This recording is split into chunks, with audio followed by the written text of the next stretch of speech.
Hi, and welcome to Have a Chat. I'm your host today, Veronique Arseneault, and I am joined by my most wonderful, most amazing, most incredible co-hosts, of course, from home, Audrey Lynch and Judy Losier. Hi. Hello, everybody. Hi, girls. So we're back Happy together Monday. again. Yeah. We're back together again, although virtually still, because we're safe at home, and that's a wonderful thing. We're very lucky that we can all be safe at home, doing our thing and trying to figure out how to get through all of this the best we can. But here we are, another week kicking off, and so much has happened over the last number of days. But I really wanted to, there are a couple things. Number one, we're going to kick off with the quote, and I think, Audrey, you have the quote this week. So let's start with that one, and then I have a question for both of you, and I'm kind of looking forward to the answer to this one. So, Audrey, you go ahead with your quote. Okay, so my quote today is from thetinybuddha.com, and it says, "I think when the dust settles, we will realize how very little we need and how very much we actually have, and the true value of human connection." So I think that's definitely like the power of speech there. With everything we're going through right now, it's definitely going to make everybody take a second look in what it is that they have and what it is they actually need in their life right now, and make things a little more simple and back to basic. Yeah, I have everything, and I'm the first to admit that I have everything and then some that I don't really need. I just enjoy them, but they're not essential. So I'm going to take it back. I'm going to downscale, and I've learned from it, and your quote is perfectly appropriate for this pandemic. Yeah, it's hard to imagine that, really, we've all accumulated so much stuff, right? I mean, and you do that because you think, oh, that's really nice. I want to have that, and that'll make me happy, or that'll enhance my life or whatever. But, I think you're right. What I'm missing most is human connection rather than, going out and buying something. I'm not missing stuff. I'm missing people. So, yeah, I think absolutely by the end of this, we will all have a better realization around that. Perfect. So now, ladies, I have a question for you. And Judy, I'm going to start with you because I really want to know the answer to this one. So my question is, what is your most embarrassing moment? I probably have about 1,000. But when I've been asked that ever, it always goes back to the time that I was going to TNB in Fredericton from here in Chatham. And I was planning to meet some girlfriends for dinner and be there around 6 o'clock. But my car started having trouble the very minute that I started putting an overnight bag in. It was something to do with the alternator. So to make a long story short, I phoned Chatham Auto Body at the time. And I said, could you please just get my car in really quickly and do the repairs and get it up and running? I don't have another car, and I have big plans for this evening. And they were great, and they got my car in, and an hour went by, and 2 hours went by, and I was kind of getting in a panic mode, thinking I'm just going to have to cancel everything. So then I got a bit antsy, and I phoned them about 2 hours into my wait.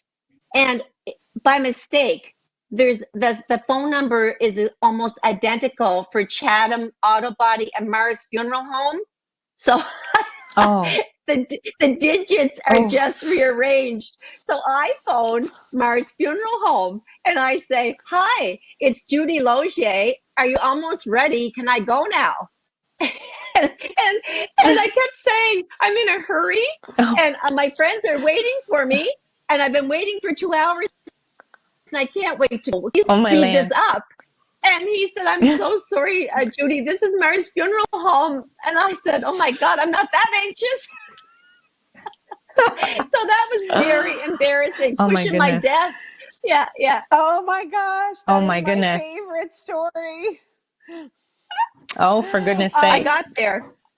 Definitely. Audrey, you have to, same question. What's your most embarrassing moment? Wow. I do have two. I'm trying to decide which one to pick.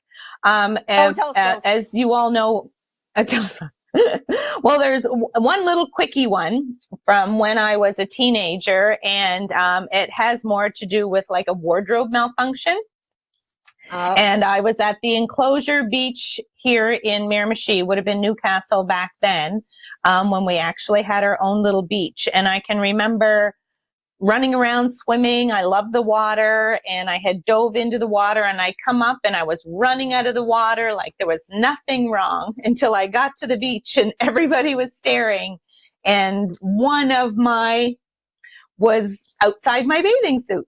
And I'm running up the beach, and finally somebody ran over to tell me because nobody was saying anything. And I was like a very well-developed teenager, so there was no mistaking what was going on. So that was my little quick wardrobe malfunction that I had when I was a teenager. I was mortified. And then the one other little thing that happened to me in high school, I'd have to say, was during science class. And we all had to, the teacher would make everybody read a paragraph in the chapter. And of course, I counted ahead to the students to what paragraph I would have to read. And so I would read it. So I ahead of time in my head so that I wouldn't make any mistakes, because scientific words can be sort of tricky. And when I was looking at my paragraph, of course, sure enough, the first word was organism. But when it came around to my turn, that's not what I said. So huge laughter, of course. I got a big laugh. Never turned out to be a comedian after that. And I was as red as my coffee cup. Veronique? Yeah. Well, you know, you don't come back from that, Audrey. Those were two really good ones. No. Yeah. Your turn. So, okay. Well, so mine goes back to grade 6. Okay. So I had this big crush on this boy, and his name was Greg. And I remember he had a pink leather tie on that day. Ooh. And so I'm talking Wow. to him, and we're yeah, I know, pink leather tie in grade 6. Actually, he was an older boy. He was in grade 7. So anyway, it wasn't good. So I'm standing there talking to him, and I have my friend with me because I was really, really shy and kind of embarrassed. And so I'm talking to Greg, and then he turns around, and, you know, I'm blushing, of course, because I'm, you know, young, and it's my first big crush. And anyway, so I start to talk, and I'm, you know, working up my courage to kind of, you know, have this conversation with him. And then I start to feel a little tickle in my nose. And I'm like, oh no, I'm going to sneeze. And so I'm like, I got to do this as delicately as I can so that, you know, I seem like a real lady when I sneeze. And so anyway, sure enough, I sneeze, and it is a honking huge sneeze. And I sneezed a booger right on his arm. No. Ew. Uh-oh. That would be the most That's embarrassing nasty. thing. Terrible. Yeah, it was, I wanted No to social distancing die. there. No, I wanted to die. I can't even describe the level. I can still feel the level of mortification now, describing the situation as I did at the time. Because, you know, he was all cool. He had his sleeves rolled up, you know, to his elbow, and he had his like pink leather tie, and he had a gray button-up shirt on, and so sneezed a big old booger on his arm. But Veronique, the green and pink would go nice together. His tie would have a new look. Yes, it was beautiful. It was beautiful. Oh, for goodness sake! So he looked like what happened after that? He looked at it, you know, and he didn't really know what to say, and managed to flick it off. And then I just turned around and walked away. Okay. Well, yeah, definitely. I think we all have quite comparable stories there. yeah. Poor Judy, trying to get Mars to take her quicker. And please come get me. She's in a hurry. I want to go there fast. Yeah. And poor Audrey showing all of her goods. Yes. Yes. Yep.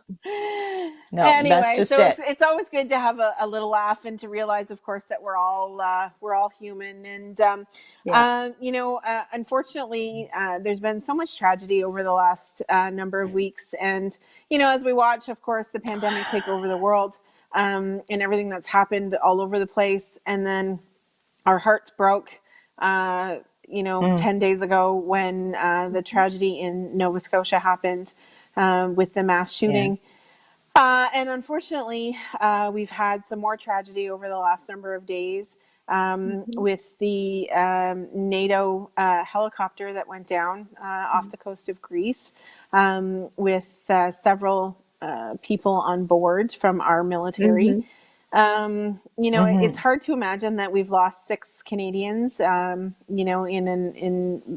so far what they're calling an accident, a training accident. And one of them, actually is connected to the first tragedy that I just mentioned, which is the shooting in Nova Scotia, Yes. in that not too long ago she did something amazing, and that's Sub-Lieutenant Abigail Cowbrow. And Judy, talk about that a little bit, and what she did most recently. Well, she was only 23 years old, and little did she think when she did a tribute just a short time after the killing spree in Nova Scotia, and she was paying tribute to the 23 lives that were lost. She was on the ship and actually got her bagpipes out to do Amazing Grace and carried that out only a few days before her life was taken. It's shocking to think that she was serving her country and making Canadians proud and on a mission over to Greece, and that life is just so uncertain. It just blew my mind that she was doing that for them, and now she's gone to another world. It's just got, bless her soul, and all of those lost, all of those people. There were 3 from Nova Scotia, and the other members in the helicopter died so tragically. Again, another hard fact to deal with, that more lives are taken. It's every day is a heavy. That's why it's good to keep things light every now and then. Absolutely, absolutely, and it's Yeah. it's hard as we tape this episode, because of course we tape the episodes now that we're from home. We're live in studio when we're in studio, but now that we're doing Have a Chat from home, so as we tape this episode, they haven't yet been able to find the other missing crew members, and they are presumed dead at this point. They did find Sub-Lieutenant Abigail Cowbrow right away, but she had died tragically at that point. So, our hearts are with the families, and we hope that they can find those missing crew members, so that the families can have a little bit of closure, for sure. That's right. So, yeah, it's hard to imagine for sure. So, Audrey, so Yes. there's so much going on in the world these days, of course, as we've talked about, but there was a pretty huge announcement coming out of Ottawa over the weekend, and talk to us a little bit about what the Prime Minister announced on Friday about assault weapons. Yes. Well, I've been glued to the TV actually quite a bit today, and yes, he made an announcement today that they were going to be banning all assault style weapons, guns, and banning them across the country. And I listened to that announcement for it was close to an hour, all the different things that they were saying and what it was pertaining to and different things like that. And then, of course, I went to Facebook and someone had posted something about that. And sure enough, there was a lot of banter back and forth. And so what I did was I have to say that it's a step. It's a step. Yeah. No matter what anybody is saying about the fact that they can be used for something else, or that they're recreational, or they can turn any weapon into an automatic or assault rifle kind of thing. I want to say kudos. I think it's about time. It should have been done a lot sooner than this. And it's definitely the first steps in, taking control back and feeling safer in our own country. I commend him too. And when that broke, that news this past Friday, I was just thinking, yes, I'm so happy that this is going to be put into place. Great step. Yeah, it's, and there's a lot of controversy, of course, around decisions like that, and there are tens of thousands of responsible gun owners here in our country for sure. So we want to make sure that we understand their perspective, but it's also, in my mind, there's no need or use for an assault weapon of that kind. So, No. and there'll be lots of debate, lots of discussion around it, of course, and we'll go from there. But, it Yeah. was a first step, as you said, Audrey, and we'll see what comes next. So, Right. you know what? We've got a great show lined up today. I'm very excited with our guest that's to come. Mayor Adam Lordon will be joining us to give us some perspective on, life here in the city amidst a pandemic. And I'm hoping to actually ask him the same question, and we'll find out what his most embarrassing moment is. So don't go too far. Grab a coffee and join us for a little bit more of Have a Chat. We're so glad to be here with you today.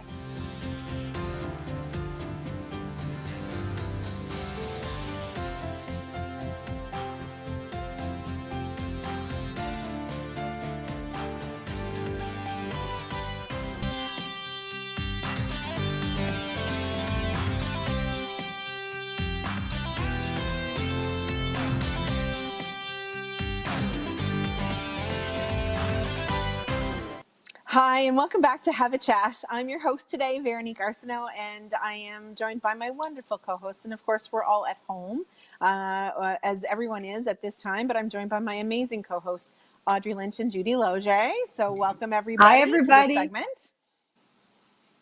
Welcome back. Hello. And we have an incredible guest, a real friend of the show, absolutely, and he's joined us many times. And, we wanted to make sure that we had his worship, Mayor Adam Lordon, join us during this incredible event that we're living through. We're living through history at this moment with the pandemic, and see really how we're doing here in Miramichi and what he sees coming up for us. So, but before we get into all that really important stuff, so you were listening, of course, to our quick chat portion, and you learned all about our embarrassing moments. So I'm going to ask you, what's your most embarrassing moment? Well, thank you, Vero, and of course, Audrey and Judy. It's always great to be with you gals, even though we're with you virtually this time around.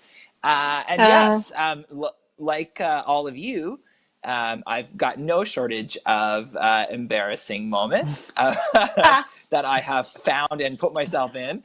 I'm trying to think of, I'm sure a couple more will come to me, but one time I was at a dinner, I was in college in university in Nova Scotia, and was at a dinner. I think I was on the student council there, and it was a fundraising dinner for the university, and I'm a business student. I was always very keen, so we'd been learning lessons about how you should be, small talking with people, and so I'm chatting up these grown-ups at the time at my table and asking one gentleman sitting beside me. I said, he had introduced himself as his name was Russell, and I said, "Oh, well, Russell, what do you do?"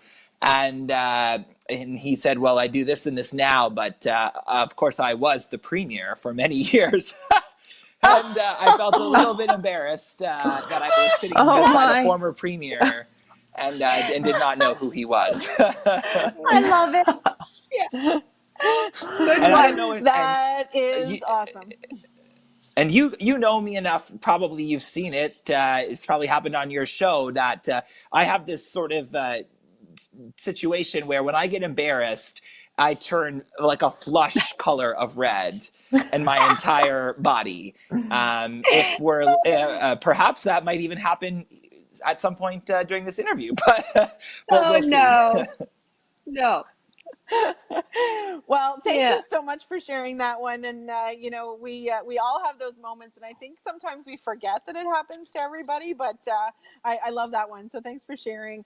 Now, of course, there's so much going on right now. It's hard to really wrap our heads around everything that's happening across the country and really around the globe. But I know, both Judy and I and Audrey, not both, but all three of us have just a ton of questions on, how the city's doing, how you're doing, and all of that kind of stuff. So I'm going to get Audrey to kick it off, and she's going to ask one of her burning questions, we'll call them.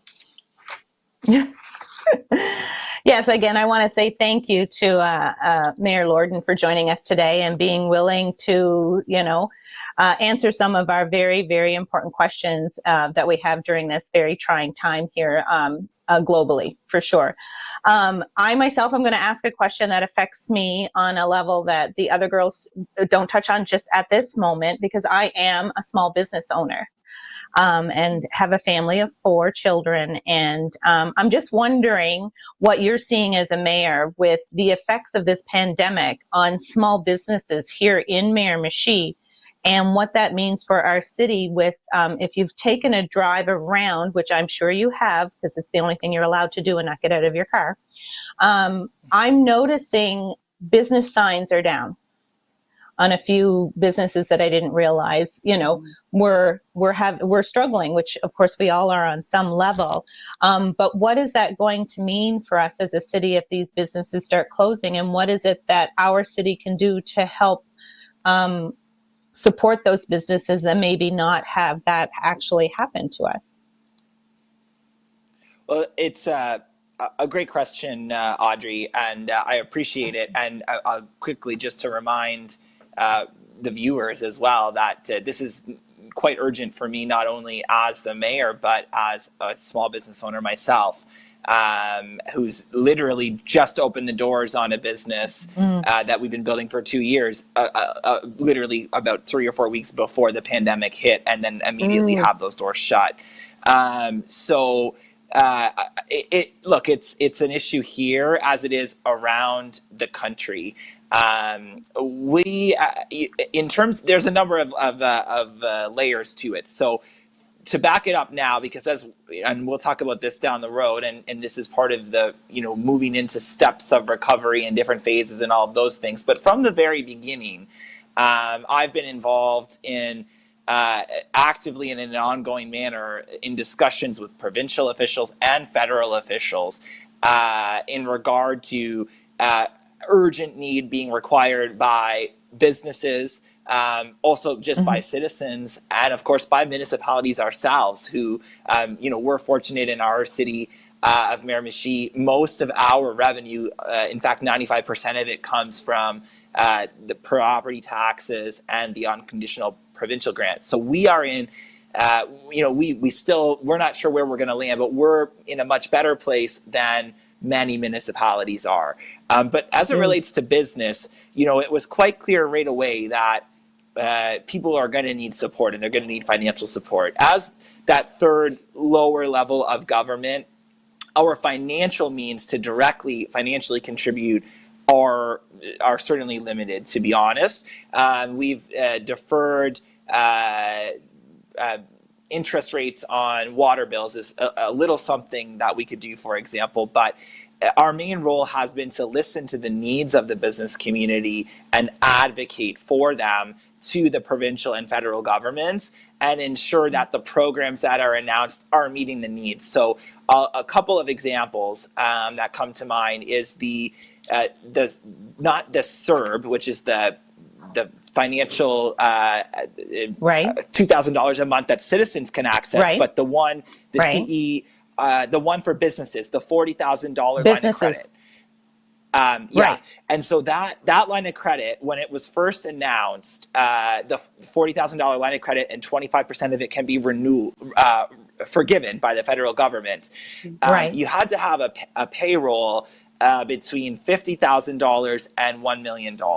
And what I heard from a lot of local businesses was that was too restrictive. There were many people who had payrolls less than that who needed to access this, and larger than that. So quickly, myself and others, not to cut you off, but my business, my girls pay chair rent. They're not my employees. So I am a form of a landlord within a business.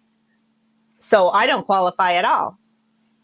Yeah. That's right. And so that program was extended. So it went from 50,000, a bracket of $1 million in payroll, to 20,000 to 1.5, which was much more inclusive. And the other thing, to your point, that we flagged directly to Audrey was early on, it was like mortgages were being announced that, okay, you don't have to pay your mortgage, but so many business owners run their business and rent space from a landlord. Right. So a deferral on a mortgage payment is not going to help a business who's renting space, and I'm in that box as well. So when really I'm on my job over the last few weeks has been to be listening to the business community and citizens as well, but that's a separate conversation on where the real needs are and making sure that these programs that are announced are meeting the needs of the businesses that they're intended to help. So then we saw just a week or two ago that a rent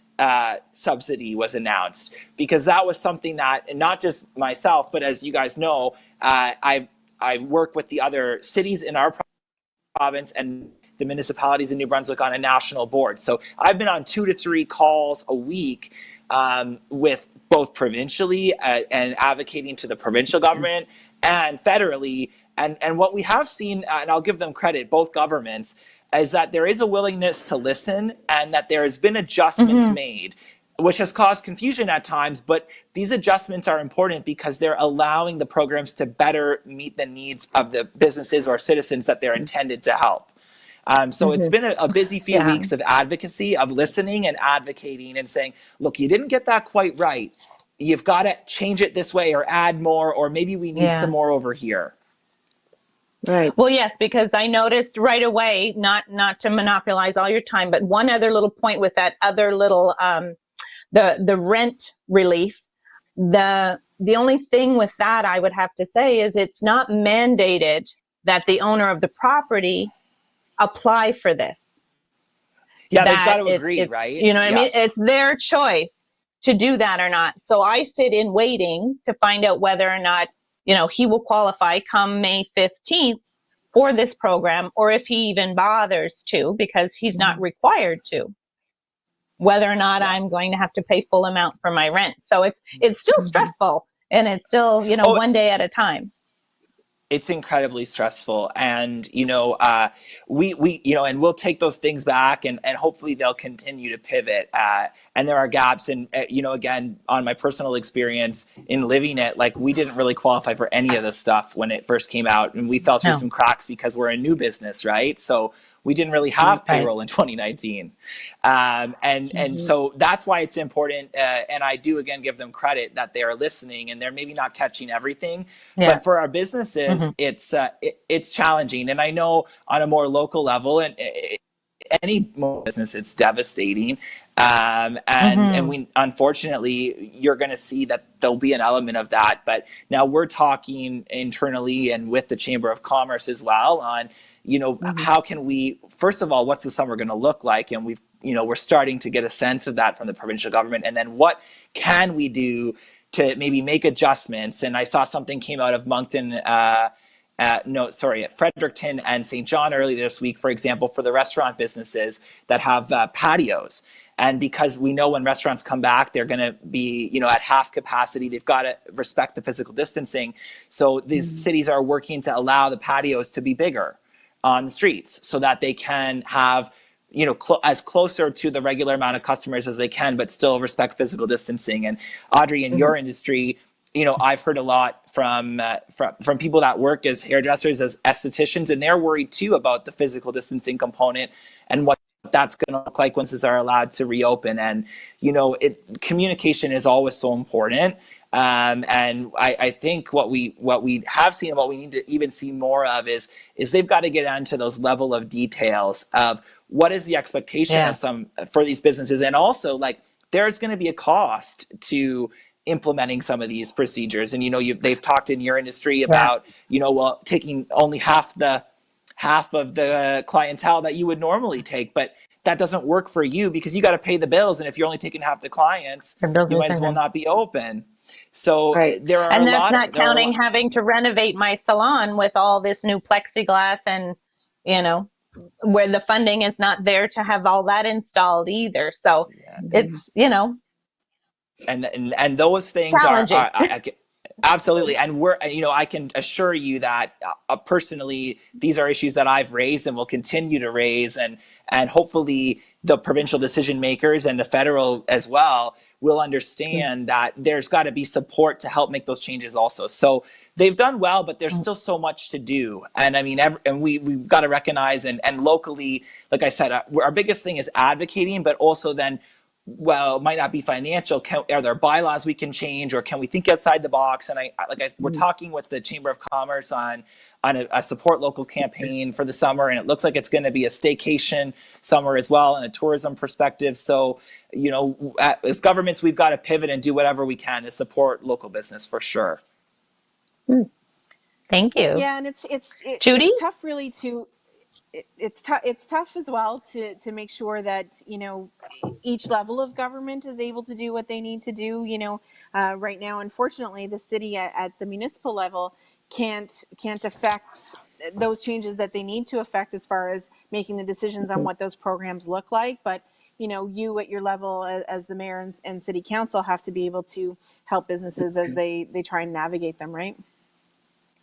Absolutely. And I mean, I feel fortunate for myself and for our community in that through these roles that I play as the president of the Cities Association and a board member of the national board, I'm directly communicating the needs of our business community and of our citizens to the federal and provincial decision makers in a way that not every mayor gets to do.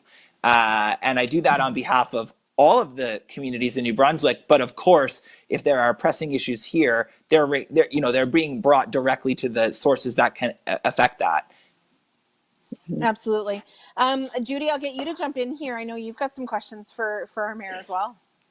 I guess mine's on a more personal level. I know you've been just tremendous as our mayor, Adam, our worship, Mayor Lordon, and I want to thank you for being there for our citizens. You have been with us through the ice storm, which was it was catastrophic in so many ways and very challenging for you as a mayor and for all of the people that you had to help out and have worked with you citywide. Now, did you ever have any type of preparation for such a thing as a pandemic? So in other words, the Horizon Health would have to be in place for emergencies such as this, should something happen such as a virus striking our area, and federal governments and municipal. Have you as a mayor had any lead up for as far as guidance goes, should we land in such a horrendous situation as this pandemic? I mean, great question, and the truth obviously is of course not. I don't know how you could, and Vero, I think you set it up very eloquently at the beginning. It's just so unprecedented, and it is hopefully, and by all accounts, a once in a lifetime type of situation and moment ourselves in. So, there's no rule book or playbook or guidebook as to how to be a mayor in the first place. I mean, my background and bringing my work background in business and in communications, I think certainly is helpful. And we learned a lot of good lessons during the ice storm, and not on an individual level for me, but quickly as in early March, as the pandemic was really emerging, and very quickly, and every day in early March really was like a week or a month. It was crazy how quick things were changing. But a lot of the base foundation of some of the emergency measures and some of the protocols were still had been put in place, I was told, about a decade ago during like H1N1 and SARS. So they hadn't really been not used in a while, but there was a foundation there. And I absolutely have to give credit. And I remember it was Friday the 13th of March, the 12th, Thursday, the NBA canceled themselves. And that was like the first sort of, okay, though, this is just going to be all encompassing. And we had been talking and putting into place plans, but that Friday, city staff, all the directors had an all-day meeting that I was in and out of as well. And the decisions were made at that time to close all of our rec facilities. At that I'm going to point, get you to hold that. I'm going to get you to hold that thought, Mayor Lordon, and we're just going to go to a quick break, and then we'll come back and we can finish on that discussion. So don't go too far. Grab a coffee and stay tuned.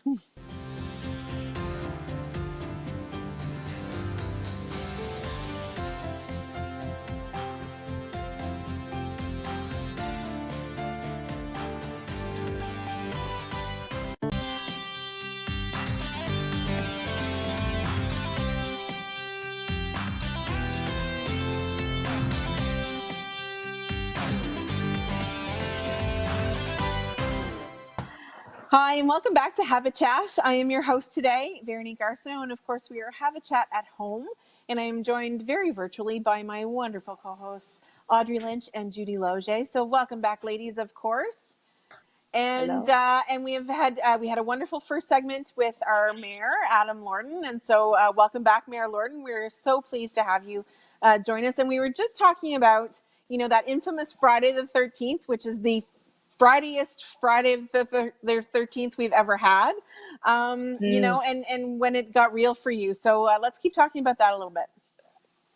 Yeah, well, I guess, Vero, to me, it's the day the world changed, and we had seen it coming. And as I was explaining that day, so I had been working with staff and with the city manager, and we had, thought that we would maybe have a little more time and had been planning to put some measures in place and make some announcements the following week. But after Thursday, when everything across the world really started shutting down, we just said that next week's not going to be good enough.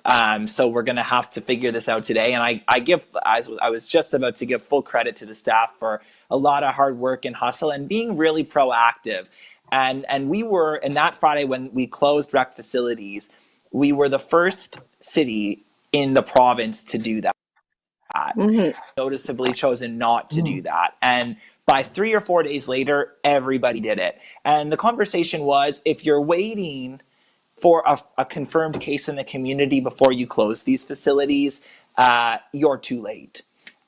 So you can't wait. We've seen that there was a pattern of that happening across the province, and credit to, for example, Minister Dominic Carty on the decisions to close schools. And it's hard for us to imagine where we are today on May 1st, that even just 6-7 weeks ago, those decision, those schools to close rec facilities, those were actually considered somewhat controversial at that time. How dare you not let my child finish his hockey tournament? It was just that we had not caught up yet to the reality and gravity of the situation. And so I appreciate that the city moved very quickly. And in fact, the province and other municipalities around our province did too.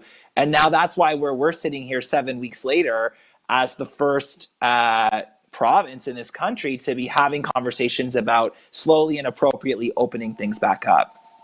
Right. That's awesome. Yeah, that's awesome. But Judy, to you, if I could just to really quickly add my role, and I think it's very important as mayor at any time during crises or on a good day is communication and relationships. So as staff are making decisions, it's my role is always to say, well, we've got to, whether on that Friday, for example, we did a live stream of a press conference and issued a press release and got it up on the website on a special COVID page. And to say, we just have to communicate, and we have to communicate clearly and effectively and all the time. And and that's why I started video updates. It was 3 times a week. Now I'm trying to do 2 times a week, because people need to hear from leadership, from people, and get information from the right sources. And that's been one of the other bad sides of this situation, is that there's so much now out there in the way of people with opinions and posing those opinions as facts. And this is a medical situation. And Judy, you would know a lot about that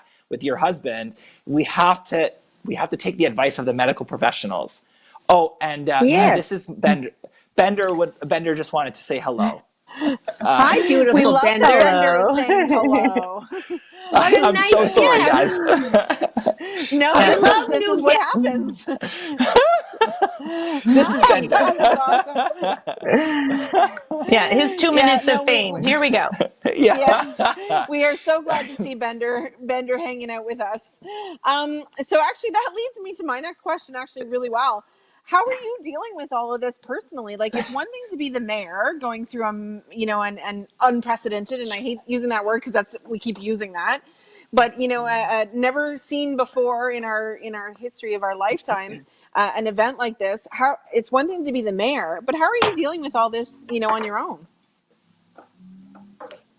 Well, I'm doing the best you can, just like everybody else. And, I'm a political junkie. I'm a media junkie. You guys know that. These are my careers and passions and interests. So when you take a step back in like a world history and contemporary culture perspective, like it's just, it's mind-boggling. And not so much now, but even in week 2, week 3, week 4, I would wake up and think, is this real? Like, is this real?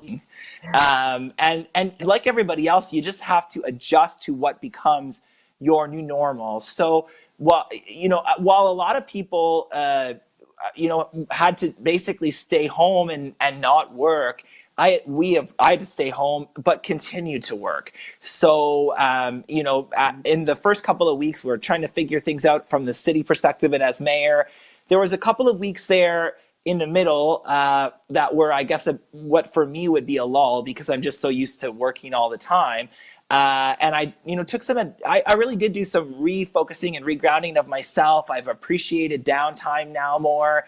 Evan and I have started doing home workouts, which has been really great mentally, and finding and that mental health, and doing walks and encouraging other people to do the same. And then in the last few weeks, it's been really focusing and doing a lot of work of course, trying to restart that business and think new ways to keep that business going and open and not going bankrupt. So it's just it's never really stopped. It's just different. Yes. Thanks. Yeah, Judy, I know you had another great question for the mayor. Well, I'm just kind of looking forward, and as we all know, everything's going to be at a stall. We won't have the anticipated festivals that we all love to attend, and Irish Fest and the rock and roll, if that was on the schedule, and all of the other. I mean, I MC a lot. Veronique MCs a lot. We're really in the community, and everything's been shut down. So I've been home thinking, oh my gosh, this is about. I have not been home this long in 50 years, and so.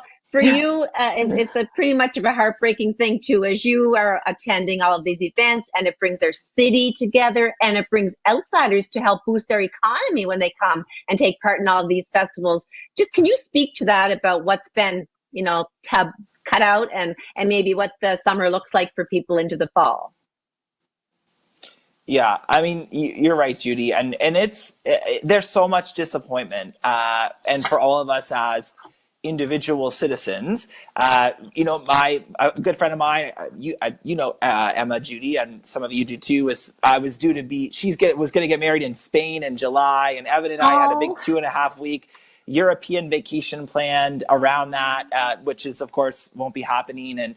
And I think in the beginning there was a little bit of that personal, but I don't get to do this. And I know for me personally, a lot of that is gone now. And we think about the bigger picture, and, not being able to attend friends' weddings or go on trips or see people in person and go to festivals, is really a small price to pay when we think about what the alternative would be. We got about business like that as usual, meaning all of the lives of our friends and family and neighbors that would be lost. And so when we think about it on the human scale, it's a small price to pay. But practically, you're right. I mean, look, we're social people. I miss seeing people. I miss going to events. It will be a different summer. And I just was chatting with the newspaper today, and they asked me about the same thing. And, now officially all of them have canceled. And the premier, of course, had said there's not going to be any mass gatherings in 2020. Look, I think we're going to find new ways in this year to celebrate, whether the culture, so the Irish Fest or, the Pride Festival, for example. We're going to raise those flags.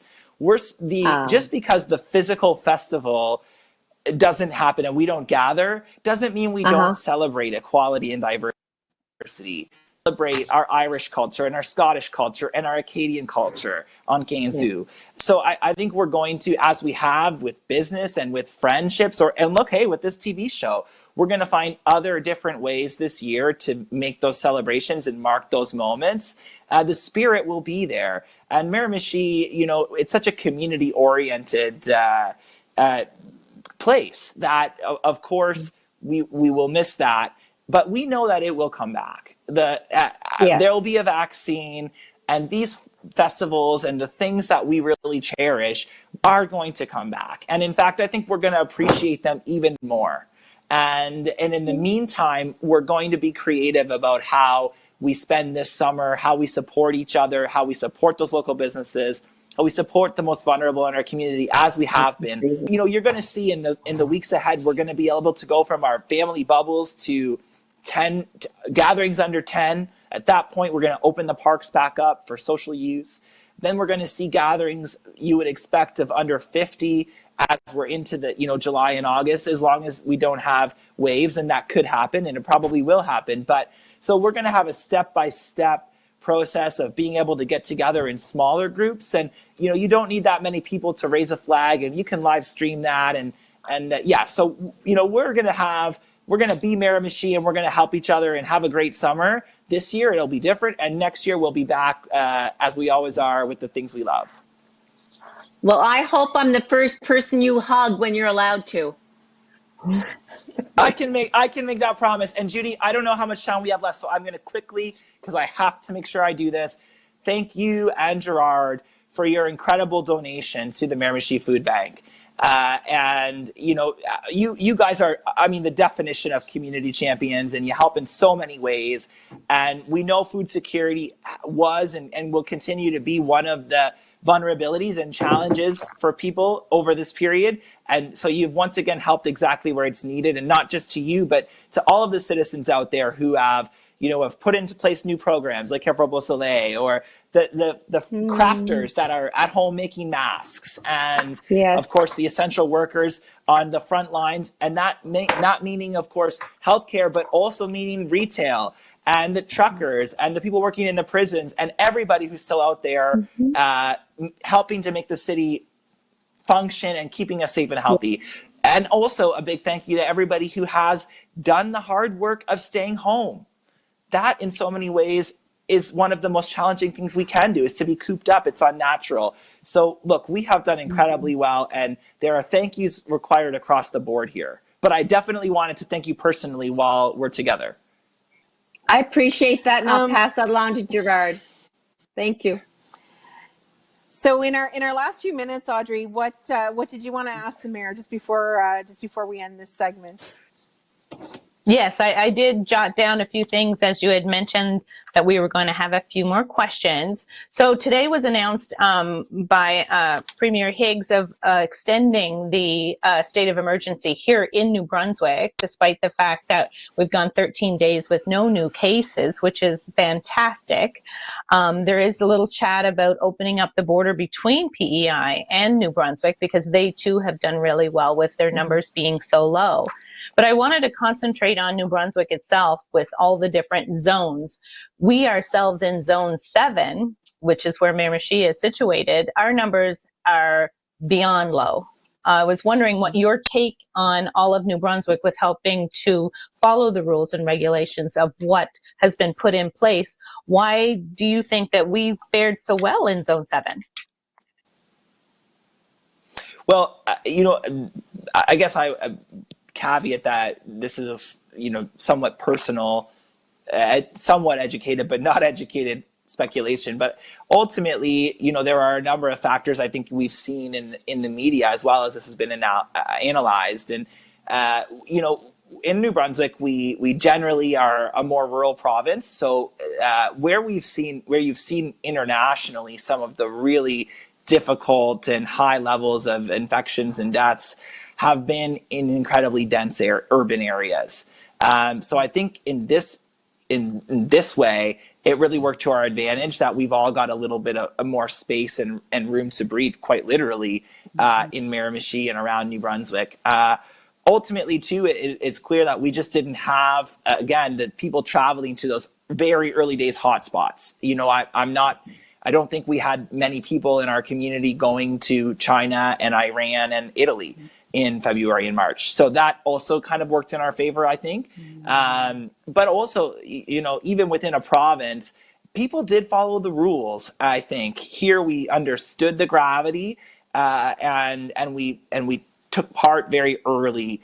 And you know, we bought into the idea that if we do this right away, it will be better in the weeks and months ahead, and that's what we see now. So it's hard to say where we're going, and PEI obviously took the same track, and I think if you do see, I don't think any borders to anywhere else are going to be opening we're talking months. But Good. I do think there is an opportunity with, as they should, you're right, with PEI to maybe have that conversation and create a 2-family bubble that way, if we can. I think what we've done here in the city and the message we've tried to have is we're going to follow the medical advice, and we're going to encourage the other levels of government to make their decisions based on that medical advice as well.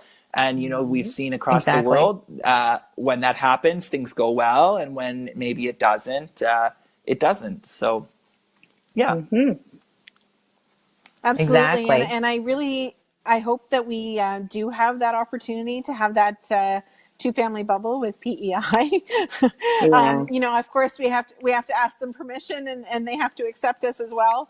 Because it's, I loved how actually they explained that when Premier Higgs and Dr. Russell kind of rolled out that idea of the bubble family, that you have to ask and they have to accept. Right. So I hope that can happen with PEI, but I think it'll also give us an opportunity to have that staycation, have that opportunity to wander around New Brunswick and see all of the amazing stuff that we have here, and probably appreciate it a little bit more than we have in the past. We talk a lot about bringing tourists in and how wonderful it is for them to come, but I think we don't always know what's going on in our backyard, right? So we really want to thank you, Mayor Lordon, for spending some time with us. We are so thankful for that. And of course, for spending a little bit of extra time with my wonderful co-hosts, Judy and Audrey. It's been a wonderful show with you today, and we can't wait to have you back when we're actually in the studio and we get to have a hug. Yes, thank you so likewise. much. Well, thank you guys. Look, I've still got my mug, even though we're not in the studio here. So, Ditto. and I want to give a quick plug, Judy. I know you'll appreciate this too. It's not mandatory, but I do encourage everybody to wear a cloth mask when you go out in public. It's going to protect the citizens around you, especially as businesses start to open back up. It's just, it's not required, but it's a good thing to do. It helps everybody. So I've got this lovely zebra mask here that someone made for me.